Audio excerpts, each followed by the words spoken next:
Hey guys, and welcome to 5 tips for Company Heroes 2 in 2020. This is a video specialising in people that have just probably picked up the game for the first time, so if you're a veteran player, you probably won't learn too much from this, but by all means feel free to watch it. You never know, you might learn something. Anyway, let's get on to it. Number 1, don't lose squads. So here we have 2 sets of squads. We've got 2 Volks and 2 conscripts here and here. One, as you notice, one squad of Volks has got veterancy 5, so this is an example to show you guys, you know, if you keep your squads alive, they gain veterancy, and the more veterancy they gain, the stronger they get. So that's why you want to keep your squads alive. I'll now just show you guys the examples between these 2 engagements. So let's say you lost your squads, you kept on bringing new squads onto the battlefield, and you had this fight. You can see this fight is fairly even, okay? And now we swap on over to this one, and you'll see that the Vet 5 Volk squad here will be able to dish out a lot more damage, will be a lot more accurate with their shots, and take a lot less damage here.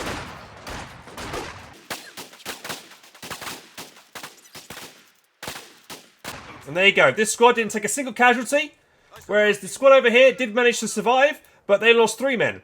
And there you have it. There you see that keeping your squads alive in the late game will do you better, as you'll be more likely to win engagements and therefore win the overall game. Tip number 2. Mines win games.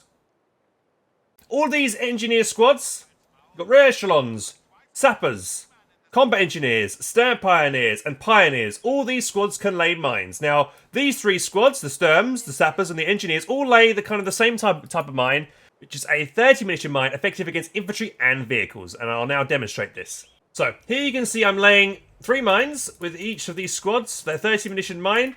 These mines are all exactly the same in terms of damage output. To lay a mine, you press A and then you press Q. For the combat engineers, it's different. It's S, Q. Okay. Stern pioneers, it's A, Q as well. So it's only the combat engineers because they can also build structures, whereas these 2 guys can't. Okay.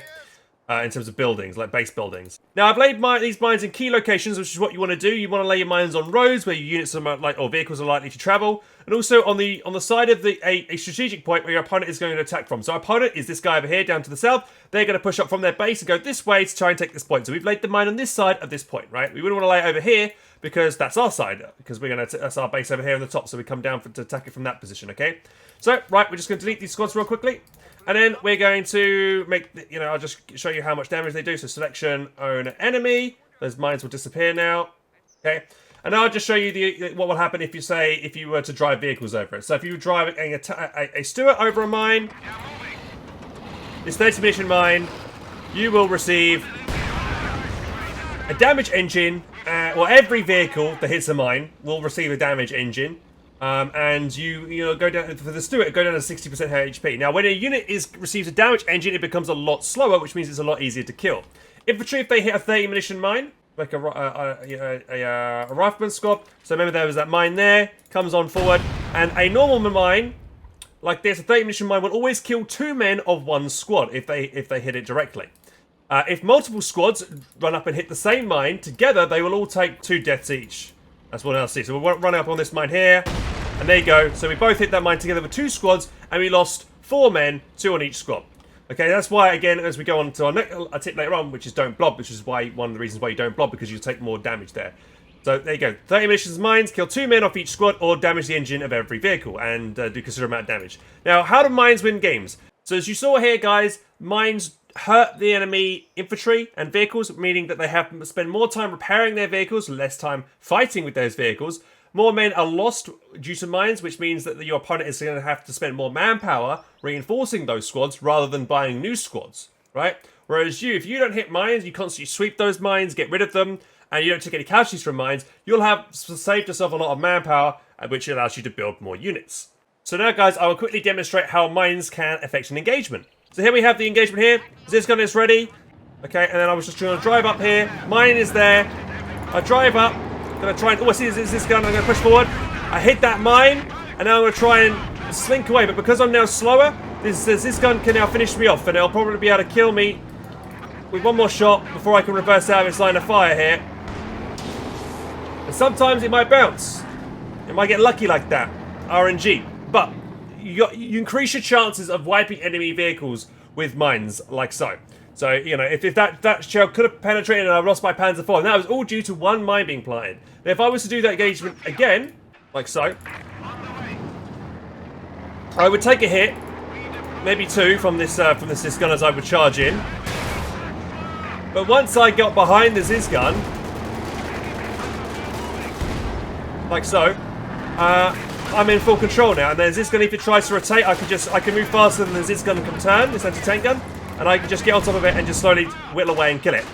And I was able to do that because I didn't receive a damage engine, so I was able to quickly get behind him. Okay. And that's how you know, mine could win engagement or help you win win engagements and help defend your flanks and things like that. Okay. So here we have a Pioneer squad, guys. We can lay telemines with this. Now this is a different type of mine. You've also got M20s, which are from the USA. They're vehicles that can also lay this type of mine.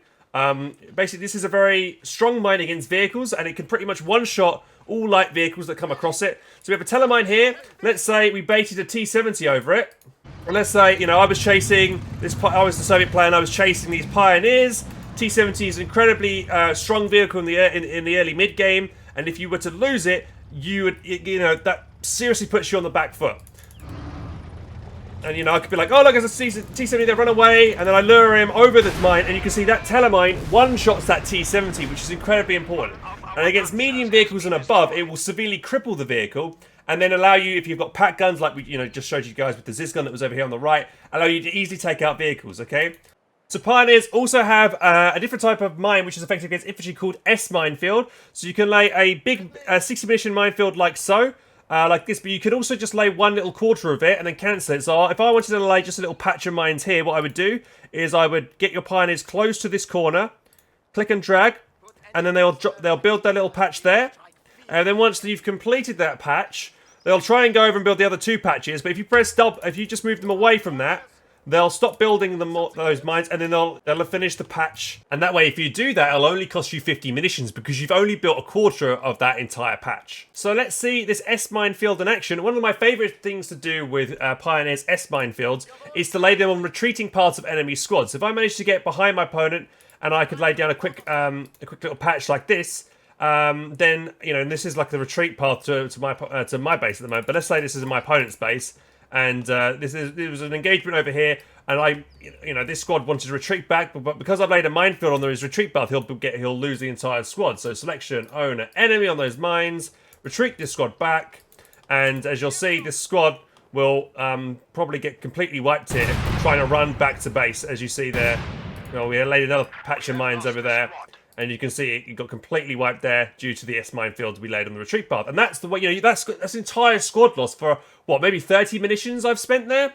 And that's an amazing investment. 30 munitions for an entire squad loss is a massive, because that's what, like 280 manpower there for a rifleman squad. And that's very expensive. And the more squads you wipe, guys, the bigger the chance you have to win the game. Tip number 3, using the best available cover. Okay, so, best available cover. So, in this engagement, we have 2 Volks against 2 conscripts. We want to take this area off these conscripts. So what we want to do is we want to push up, attack them, and always use the best available cover while doing so. So what we want to do is first, when we push up from our base, we'd push up to the light cover first, hopping from cover to cover, like so. And then we can't put 2 squads behind this tractor, right? So we'll probably split them up a bit. We'll put this squad behind this tractor, and we'll get this other squad to go over here and behind these troughs over here. So we can have green cover for us, and this way we'll have the best available engagement that we possibly can have here, using the top cover available, which is the 2 pieces of green cover, right? Our opponent here is using the light cover or no cover, and by using the cover here, we can win the engagement. If we were to take this engagement and, you know, sit out or maybe move this Volk squad behind this tractor as well, you'll see here that only 2 of those men will actually benefit from cover, whereas the rest of the squad won't, okay? It's also important to note that cover is directional, so that maybe one or 2 of these guys actually might not be fully in cover here. But you can see here, from this engagement, we're absolutely creaming the enemy force here. Like so. And that's all because we use the best available cover. Now, if we were to push and try and take this territory and solidify control of this territory, we want to actually build our own cover here and build sandbags here and over here.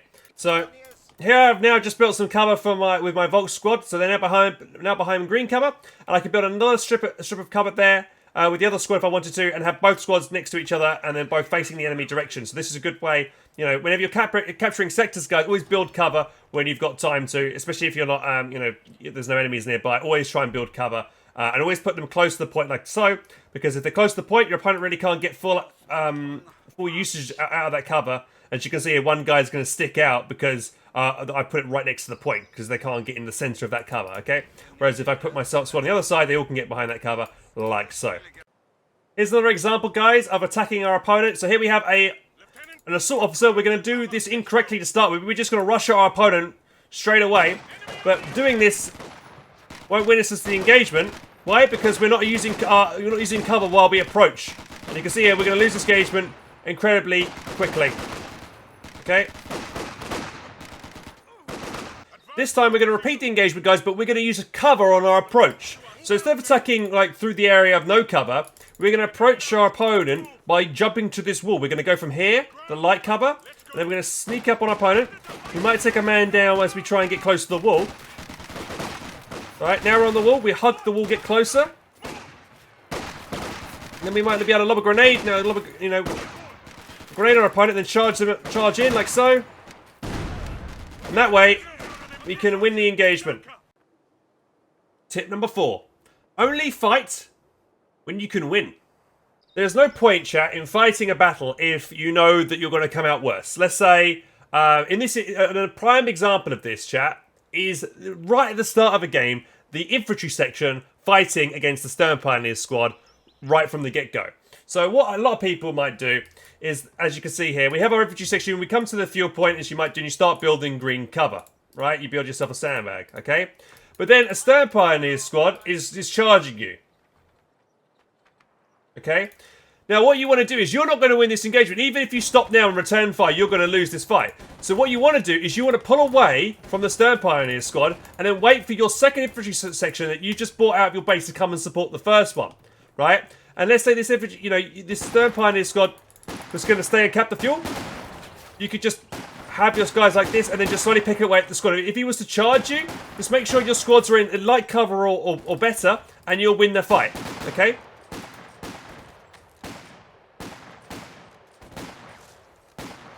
You can even push him when he gets to 3 men. You can get closer now and push up, and then, you know, you'll be able to kill him before he gets the full cap off, okay?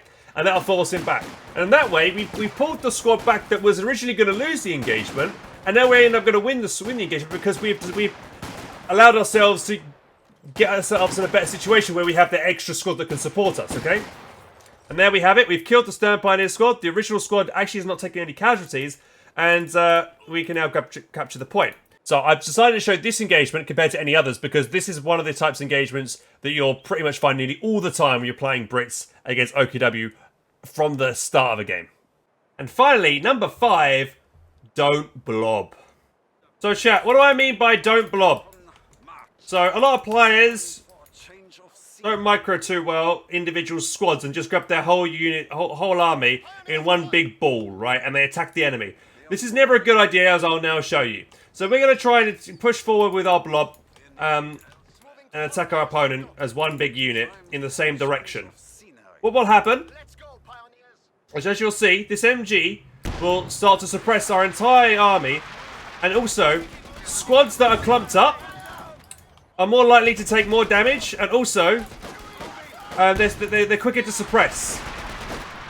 As you see here, and also artillery is actually raining down on us, and we're actually, you know, our entire army, due to a couple of shots from the pack howitzer and this MG, is completely been wiped out and useless. Okay, right? So let's do that engagement again. Just want to quickly say that also, guys, that suppressed squads can't move very far, and that's why artillery is very effective against them, because the artillery could just rain death down on them, and the enemy can't really move away from that area. This time, what we're going to do, so we had 3 Volks and 1 Stern Pioneer squad, so we're going to attack differently this time. We're going to bring some squads, and we're going to split our forces up. We're going to send 1 squad to the left, 1 go to the right, and 2 to the left, 2 to the right here, and we're going to push it against this MG. Right? We're going to draw the MG's fire with 1 unit. And the MG can only try and shoot one at a time here. And then 2 of our squads have been able to make it round pretty much the flank of the enemy. Actually 3 now. And we can easily win. We'll retreat this Sternpire back because it's getting shot by that pack howitzer. And then we can push up and take out this pack howitzer, which has been causing us a lot of damage. And then maybe we can even steal this MG and retreat it back, because we always want to steal enemy weapons when we've got the chance to do so. But there you guys go. It's a prime example of why you don't blob and you want to try and spread your units up. There we go. We restored 2 units, and kept our units alive, retreat them back to base, and we've effectively taken out 2 enemy units as well there. And that's all because we flanked with our units and attacked them from multiple angles at once, rather than pushing in for one whole blob, right? And there you go, guys. That is why you don't blob. You want to spread your units out and attack, because you'll have way more success in doing that. And blobbing just gets hard countered quite easy. Like 1 MG, and as you saw, easily destroyed, and an artillery piece completely wiped out a blob of ours in seconds. And when we flanked, we were very successful. So there you go, guys. That is the end of the 5 tips I've given you today. And I hope you found those enjoyable and insightful. If you guys want to show your support, you can do so by subscribing to my YouTube and also on Twitch as well. Every Saturday, unless there's a tournament on, I'll do Subscriber Saturday where you guys can come play with me. We'll play sub-games together, and it's a lot of fun. So I hope you guys see you there. Thanks for watching, and catch you next time. Bye-bye, guys.